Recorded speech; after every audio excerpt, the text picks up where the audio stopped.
We got some news to get into. It was another reset day today. If you're watching this, probably post-reset now. We had some hotfixes go live yesterday and today, and also hints at what the next remix event is. And these are real hints, guys. I'm not fucking around with you. I think we know what the remix event is coming up soon, and it's not what you expect. Let's get into this. Here we go.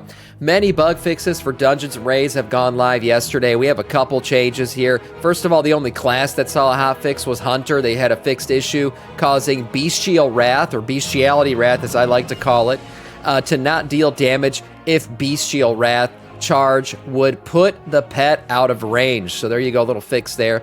For Dungeons and Raids, we see fixes to Algathar Academy, Myasar Caverns, Pit of Sauron, and March on Quel'Danas and the Void Spire. For March on Quel'Danas, it's Beleren and the Child of Alar both getting hotfixes, and then for the Void Spire, it's Vaelgor and Azarek. They addressed an issue where the bosses could respawn atop the Devouring Stronghold instead of in their arena. That's a hilarious one, actually, that I witnessed myself. So there you go. Yeah, we'll get this one. These things have all been fixed, so hopefully these issues don't continue to persist. Obviously, hotfixes keep coming in hot and fast, but not only that, we're getting a bunch of changes to the dungeons themselves. So the raids and the dungeons are getting fixed in terms of nerfing. That's right, we're seeing nerfing happen across the board. We always see this post a Race to World first. So let's talk about some of these nerfs going live here, because these are both heroic and mythic nerfs. First of all, for mythic, Quel'Danas Lura's health has been reduced by 5% on mythic difficulty. Termination Matrix now has been reduced to only apply to 4, was 5 in terms of applications.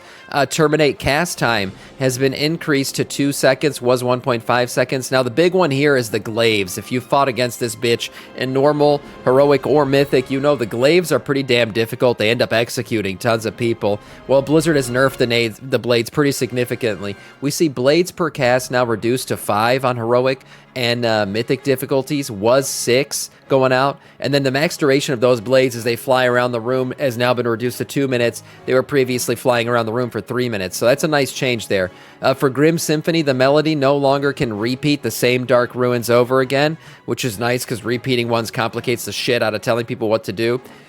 And then the second cast now spins clockwise. It used to spin counterclockwise, so things should spin in the same direction now. The Eclipse Heal Absorbed is reduced by 10% on mythic difficulties. Overkill's current damage reduced by 20% on heroic difficulties. The final cast of Critical now triggers 2 tiers of Lua per Dawn Crystal, was 3, and Dark Constellations precast time increased to 2.5 seconds on mythic difficulty, was 2 seconds. So some nerfs there if you're currently progressing on heroic version of her. Should be a little bit easier. After doing Glory, I think I'm ready for Mythic March on Quel'Danas. Let's hold our horses. We'll get there. Don't worry. We'll get there. But for now, we continue to progress in the game. As it stands, we're looking at 12.0.5, guys. This thing's dropping next week. This is the last reset before that patch drops. And it looks like Blizzard's changing up how we're going to purchase those new purple tier 2 sets. So we were looking at it yesterday. Unfortunately, the change does not have to do with the loot boxes. If you didn't know this, I reported on this yesterday. We're essentially getting treasure chests. We're going to buy a loot box for each slot item. And you can get whatever fucking item. You can get a druid tier helm. You can get a freaking mage tier helm. You don't know which tier helm you're going to get. So you're going to have to purchase a bunch of these to eventually get the ones that you want for the classes you actually care about. But Blizzard did make a change here.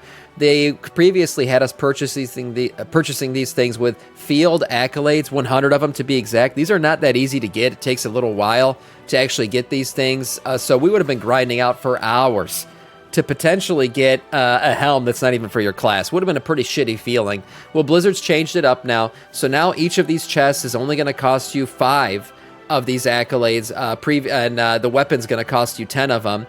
Other than that, you're going to be spending Void Light Marl on these things. So 150 Void Light Marl, or 200 for the weapon. But 150 of these and 5 of the accolades will get you a chest. We all know Void Light Marl. We already have a bunch of it. Probably a lot of you guys have that. You get this shit from World Quests, weekly Pinnacle chests. completing the abundant offering quest. You can do that on alts as well, and weekly housing quests. So tons of ways to get Void Light Marl. This will make this a little bit easier, a little bit more palatable, I guess. But I'm still wondering why the fuck they don't just make it where you could purchase the actual items you want.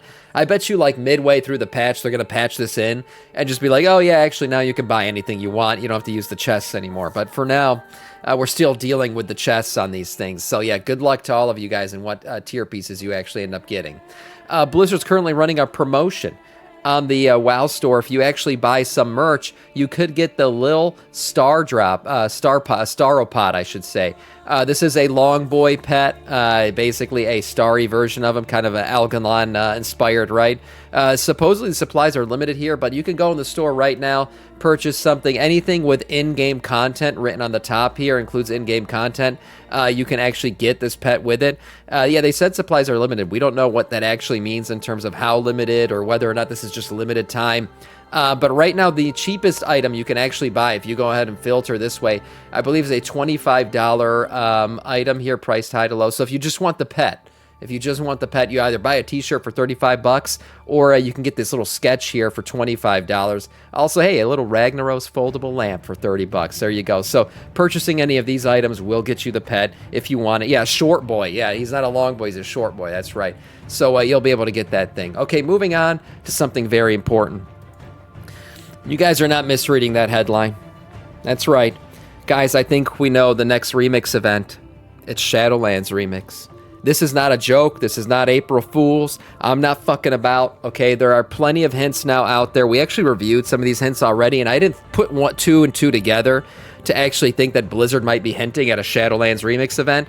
But every Remix event we've done so far, there's like hints in the lore as to why we're going there. There's a reason for the Remix event itself, whether it was Mists of Pandaria, a little bit of pull in there from some of the Titan stuff, or Legion Remix, really with some of the refreshing of the Illidan storyline, the Sword and Silithus, kind of rehashing all that shit. Well, Legion Remix is really being contemplated. I told you, Habibi. Yeah, this is a shocker. I think a lot of us were freaking trolling when we said this, but this is probably it. And here, let's get into some of the hints here. So, we recently saw the March on Quel'Danas final cinematic, right? Where a Sylvanas shows up, you know, probably her taint probably smells like shit after being undead in the Shadowlands for what has been like a year now or 2 years now. She shows up, shoots her arrow, and then talks about how the Shadowlands are not all what they seem. So clearly she's talking about kind of Titan influence, the orderliness of the Shadowlands, some mysterious shit going on that previously we thought was just the natural way of things after death. So clearly all that shit's being challenged now. And Blizzard kind of retconning all the Shadowlands lore.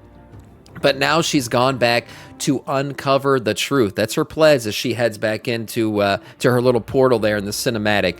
So will we be revisiting Shadowlands? Now, this is not the only hint here. We also have more hints coming up with the recent Chinese mount. Yeah, we talked about this not too long ago. The mount that is only available in China, oddly inspired by Shadowlands lore. That's right, this freaking mount's badass, by the way. I mean, fuck Blizzard for not giving us this thing. But we got a Revendreth coffin mount showing up out of nowhere in on the Chinese servers. So there you go, more Shadowlands stuff. And then on top of that, we recently saw some of the transmog that's coming back. So Venthyr-themed items showing up. And remember, I was talking about this. I'm like, why are we getting Venthyr-inspired shit showing up again, maybe in the trading posts and stuff? Blizzard suddenly all putting this shit back in the game. This set right here, very much Venthyr inspired. And I was thinking back to it, and I was like, why would we do that? Remember, I was talking about, oh, this could be something with Sire Denathrius returning. We could be getting that. Obviously, Sire Denathrius' return is still very much in the air for Midnight. It's something that could happen. We recently talked about Lothraxian's death and what that could mean. Could Lothraxian actually be dead? Could he just be back in the Shadowlands, maybe hanging out with the other Dreadlords? Who knows? But Lothraxian's death is another hint that, hey, maybe we could be returning to the Realm of Death. A lot of us don't think he's done. He could be showing up again. And hey, what better way to bring him back than do some Shadowlands remix shit and have the Dreadlords actually, we figure out they're doing some shit over there. So is it actually happening? Let's talk a little bit about this, because Shadowlands remix and the hints that Blizzard's dropping here, like I said, it probably is the most relevant unfortunately, relevant remix expansion we could get in terms of lore right now. Shadowlands is very much being hinted at as a Titan facility or Titan-influenced land.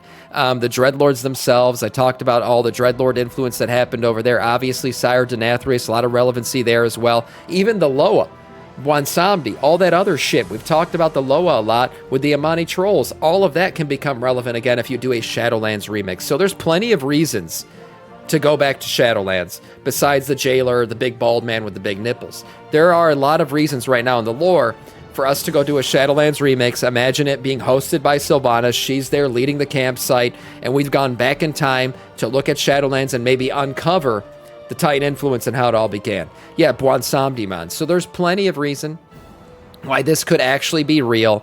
This is not some fucking trope. This is not some bullshit prank here. Guys, I really think Shadowlands Remix is what it's going to be. Now, Blizzard, a second time around, hopefully get Shadowlands right. Hopefully they don't just send us to the mall and tell us, hey, you guys do quests here. You can't mount or do shit, and torture us that way, or make us do more Torghast shit.